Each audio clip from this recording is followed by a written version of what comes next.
TV 타임즈. 더마카와 함께 시선 집중의 문을 열겠습니다. 어서 오세요. 네, 안녕하세요. 더마카입니다. 유튜브로 김윤민 님이 까꿍 라디오로 듣다 오늘은 종배님도 보고 싶고 좋아요도 누르고 싶어서 여기로 왔습니다. 저 잘했죠? 그래요? 머리 좀 잠깐 한번 다듬고 그러면 보고 싶다고 하시니까. 네. 예. 왜 눈을 가려요? 왜? 김윤민님한테 칭찬도 해주셔야죠. 저 잘했죠? 이렇게 물어보셨잖아요. 민망해서 못하지. 자, 넘어가요. 아이 참. 제 입에 칭찬을 부르는 촌철님이 또 있습니다. 매논님인데요. 세상이 하도 시끄러워서 귀 닫고 살려고 했는데 김종배와 더마카가 진행하는 JB타임즈 유혹에 넘어가서 오늘도 시선 집중합니다. 네, 그렇죠. 이것만 들으시면 돼요. 네. 이미라님, JB 내복 입으셨어요? 감기 조심하세요. 전 내복을 안 입어요. 젊을 때부터 못 입겠어요. 네. 몸은 젊다 이런 것이 어필하신 걸로 제가 알아듣겠습니다. AS 타임 갈까요? 네, 가시죠.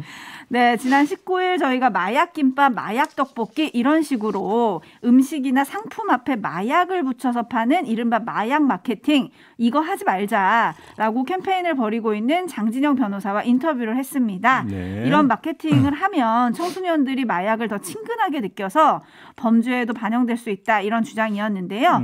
인터뷰 도중에 장진영 변호사가 마약 관련 상표를 등록해주면 안 된다면서 특허청이 마약 베개, 마약 이불 이런 것들에 상표 등록을 해줬다 이렇게 얘기를 했는데요. 네. 이것에 대해서 특허청이 어제 입장을 밝혔습니다.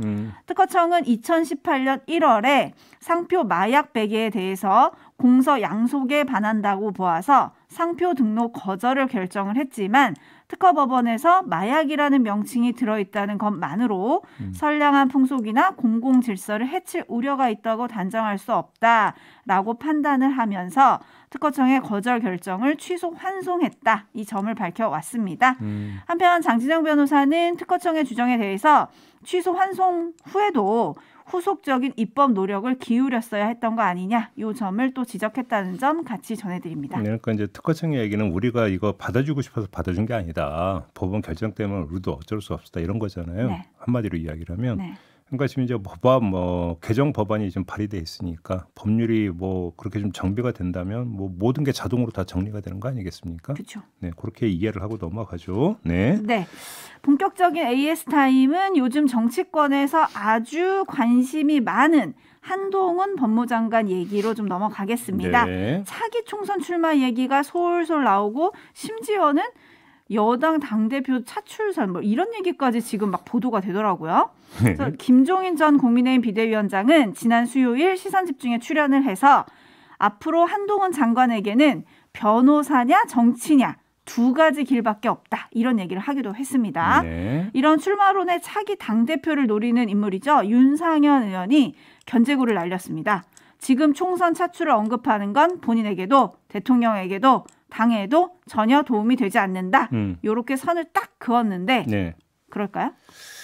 좀 말씀드리기 약간 거시기한 부분이 좀 있긴 있어요. 왜요? 왜냐하면 한동훈 총선 출마설에 시발점이 된 게 유상범 의원의 저희와 인터뷰였었고 증폭의 계기는 김종인 전 비대위원장이 저희와 인터뷰하면서였던 거 아니겠습니까? 네. 거기에는 시선 집중이 있었기 때문에 좀 거시기하다는 말씀을 드리겠는데 근데 저희야 우리 애청자 여러분들이 궁금해하는 것은 대신 물어봐야 되는 의무가 있으니까. 네. 그러니까 그래서 이제 질문을 했던 거고 이런 대답이 나왔던 건데요.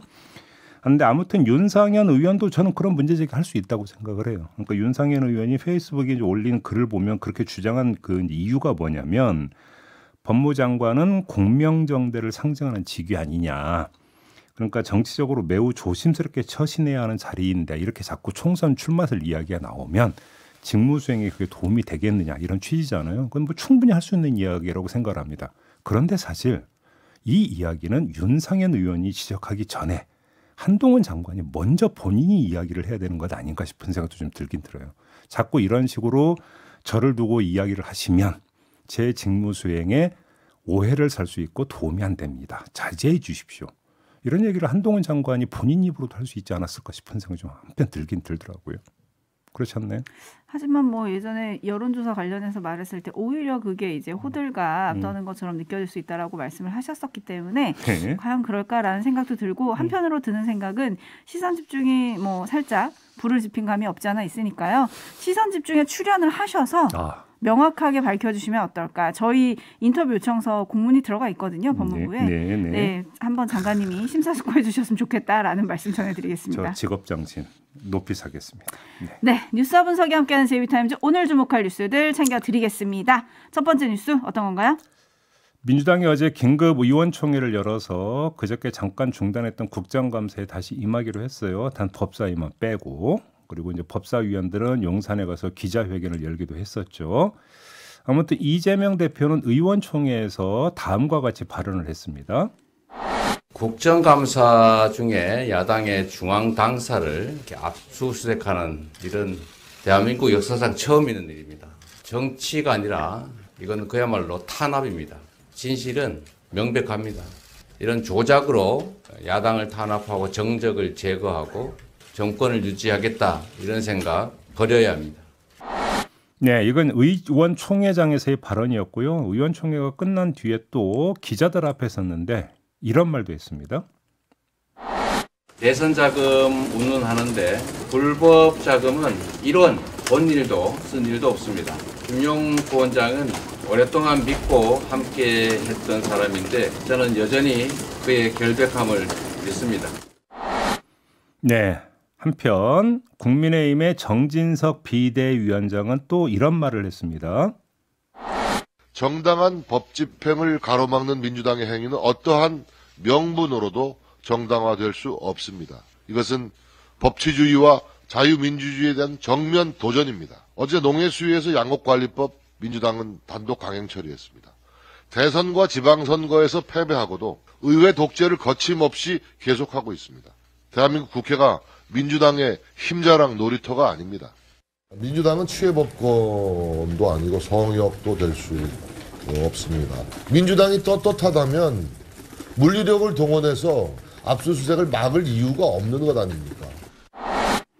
네, 한쪽은 탄압, 한쪽은 정당한 법 집행 이걸 지금 강조를 하고 있는데 네. 정리할 게 좀 많아 보이거든요. 네. 우선 의혹 수사부터 좀 정리를 해볼까요?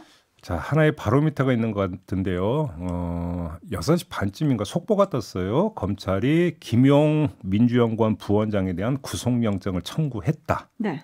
이 속보가 떴습니다. 어차피 이제 체포 시한이 이제 끝나가기 때문에 구속영장 청구는 수순이었는데 이제 뭐 시한을 얼마 안 남기고 이제 구속영장을 청구를 했다는 거고요. 자, 여기서 이제 관심사가 도출이 되는 건데 아마 영장 실질 심사가 내일 있을 것 같다 이런 이야기가 좀 따라붙던데 네. 법원이 영장을 발부하느냐 마느냐 이게 지금 이제 최대의 관심사가 될 수밖에 없는 거죠. 왜 그러냐면 이건 워낙 파장이 큰 수사이다 보니까 법원도 꼼꼼히 살펴볼 것이고요. 자, 여기서 최우선적으로 그리고 가장 중요한 체크 항목은 영장 발부 여부를 결정하는 데 있어서 아마 범죄의 소명이 될 겁니다. 자, 민주당 쪽에서는 김용 부원장이 받았다라는 8억이 애초 대장동 멤버들이 유동규 본부장에게 전달한 뇌물이었는데 이 돈을 성격을 뒤바꿔 버린 거다. 이렇게 이제 주장을 하고 있는 거 아니겠습니까? 네. 그렇기 때문에 더더군다나 중요한 것이죠. 이 8억의 용도 그리고 성격이 무엇이냐. 이거에 대해서 검찰은 그냥 개인 뇌물이 아니라 대선 자금이었다라고 지금 본 거기 때문에 대선 자금이라고 본 것의 근거를 충분히 제시했느냐 안 했느냐. 결국은 이게 이제 그 구속영장 발부 여부를 통해서 간접 확인될 수 있지 않을까 싶은 생각이 좀 드는 거거든요. 네. 그렇기 때문에 구속영장 발부 여부가 대단한 어떤 그 관심사로 떠오를 수밖에 없다. 일단 이전까지만 말씀을 드려야 될 것 같습니다. 네, 그리고 또 체크할 점은요? 민주당은 국정감사 보이콧으로 가지 않았고요. 정진석 국민의힘 비대위원장은 민주당의 의회 독재를 언급하고 나섰습니다. 이게 뭘 뜻하는 것일까요? 이걸 좀 봤으면 좋겠는데 검찰 수사를 둘러싼 장외 공방에는 한계가 있습니다.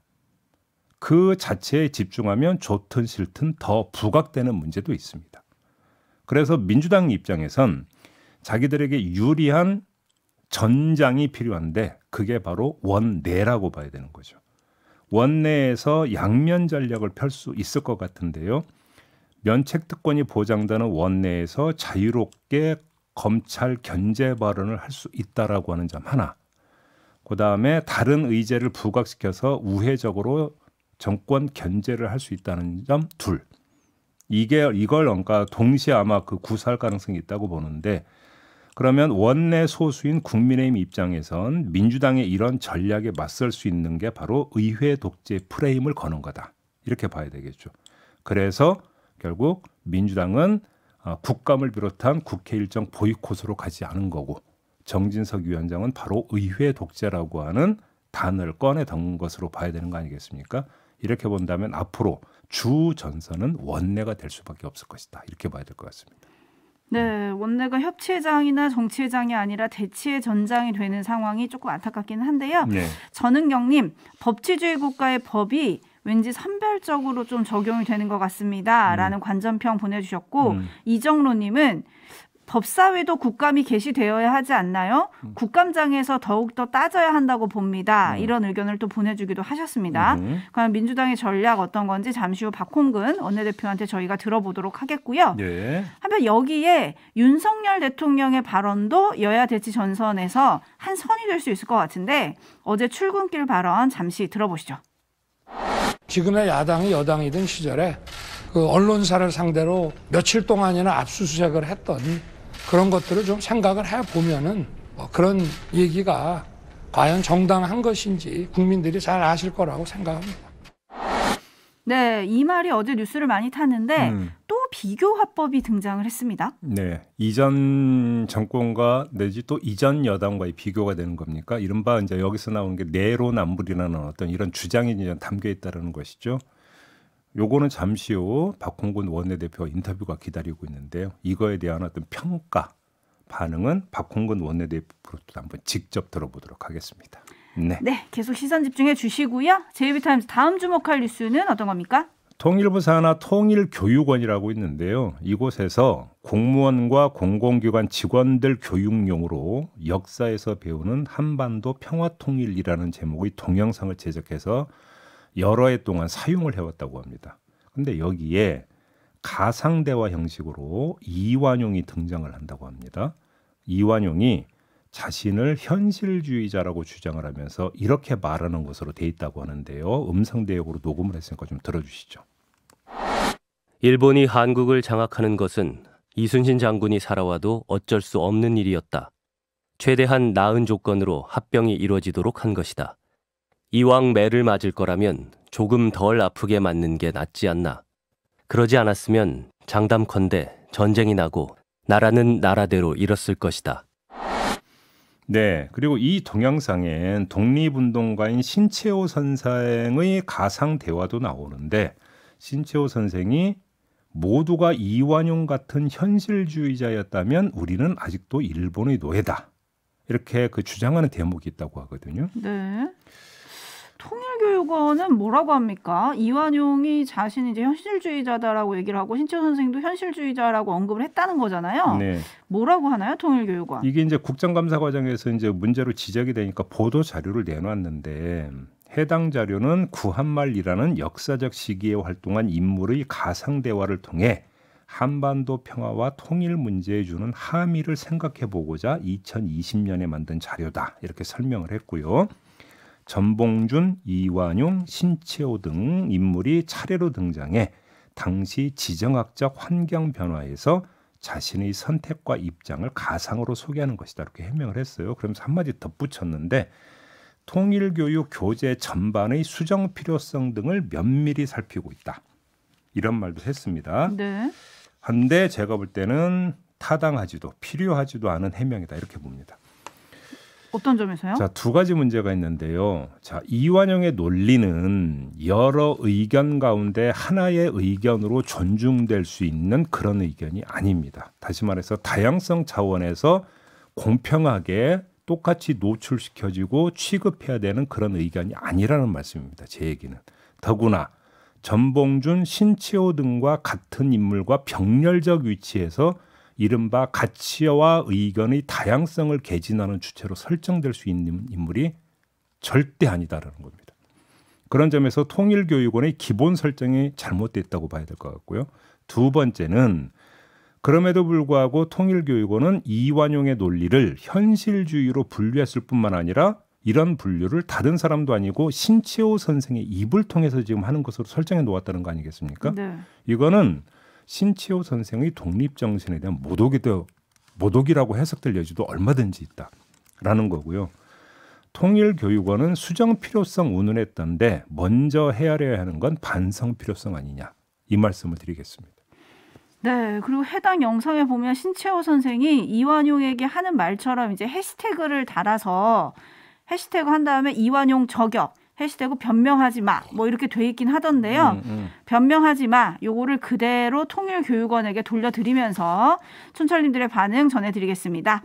김종민님, 왜 이렇게 친일파의 입장을 대변하지 못해서 난립니까? 라고 지적을 해주셨고요. 갈매기 날다님, 저도 어제 이 기사 보고 너무 황당해서 담당 공무원에게 물어봤습니다. 그 담당 공무원의 답이 뭐였을지 너무 궁금한데. 직접 물어보셨대요? 네, 갈매기 날다님이 물어보셨대요. 답을 뭐라고 했는지도 좀 올려주셨으면 좋겠고요. 네.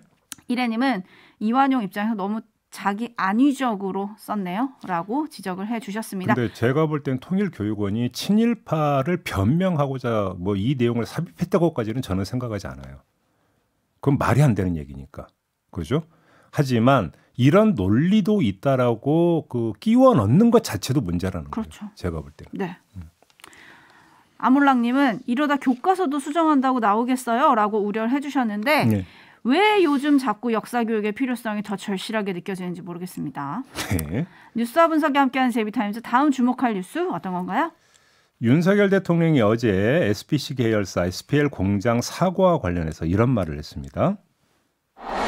아무리 법이나 제도나 이윤이나 다 좋습니다마는 우리가 그래도 같은 사회를 살아나가는데 사업주나 우리 노동자나 서로 상대를 인간적으로 살피는 그런 최소한의 배려는 서로 하면서 우리 사회가 굴러가야 되는 게 아닌가. 참 너무나 안타까운 일이고.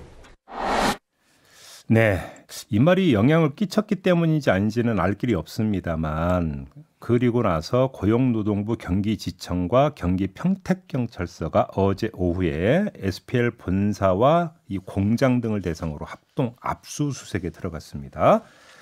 자, 그리고 기자들은 윤석열 대통령의 발언이 중대재해법 개정 논란에 영향을 끼칠 수 있느냐 이렇게 이제 또 질문을 했다고 하는데요. 이에 대해서 대통령실 관계자는 이렇게 대답을 했다고 합니다. 경영계에서 주장하는 보완이 필요한 사항은 보완하면서도 근로자 안전을 지키기 위해 필요한 것은 그것대로 보완해야 한다. 이런 답변이었다고 합니다. 정리를 좀 해볼까요? 저는 일단 그 대통령의 이런 관심 표명 그리고 관련된 지시도 있었다고 하던데 뭐 이게 한 타임 늦은 거 아니냐는 지적이 있긴 있습니다만 그럼에도 불구하고 이건 전향적으로 저는 평가하고 싶습니다. 관심을 보이는 것 자체가 주는 메시지가 저는 분명히 있다고 생각을 하거든요. 그렇죠. 네. 대통령의 언급이 강도 높은 조사와 철저한 대책 수립으로 연결이 된다면 분명히 순기능이 있다고 봐야 되겠죠. 그래서 뭐 평가를 아낄 이유는 없다고 봅니다. 일단 이 점을 좀 먼저 말씀을 드리겠고요. 하지만 아쉬운 부분들도 좀 있다. 이 말씀도 함께 드리고 싶은데 대통령이 말한 인간적 배려라고 하는 거는 대단히 주관적인 그래서 모호한 가치 판단일 수도 있습니다. 이런 모호한 개념을 갖고 행정지도나 단속을 할 수는 없는 겁니다. 중요한 건 배려가 아니라 의무와 원칙이겠죠. 그래서 필요한 게 법이고 제도 아니겠습니까? 결국 문제는 중대재해처벌법으로 귀착되는 건데 대통령실 관계자는 보완을 언급을 했어요. 자, 노사 모두를 거론하면서 보완을 언급을 했습니다. 근데 이게 혹시라도 저희가 며칠 전에 전했던 이 기획재정부의 중대재해처벌법 검토 의견 기억나시죠? 네. 그것과 뼈대를 같이 하는 거라면 이건 좀 문제가 좀 있다. 왜 그러냐면 그 기획재정부의 검토 의견 내용의 골자는 경영계의 이른바 보완 요구를 대폭 반영한 것이었잖아요. 노동계 입장에서는 그거는 후퇴이자 변질이거든요. 자, 경영 책임자의 책임을 면해주거나 그러니까 덜어준다라는 것. 그런 점에서 노동계 입장에서 후퇴이자 변질이다. 이런 평가가 나올 수 있는 건데 지금 대통령실 관계자의 언급이 바로 이런 것들과 맥을 같이 하는 언급이라면, 그래서 그 보안이라는 단어가 그런 뜻을 담고 있는 거라면 이건 좀 논란의 소지가 다분하다. 이 말씀을 드리고 싶은데요. 다시 강조하지만 문제의 핵심은 인지상정이 아니라 대통령이 그토록 강조하는 바로 법치의 골격이다. 이 말씀을 드리고 싶은 겁니다. 네, 차은주 님도 인간적 배려를 떠나서 법적인 제도를 마련해야 합니다라고 말씀해 주셨습니다. 자, 이렇게 마무리하죠. 더마카 수고하셨습니다. 고맙습니다.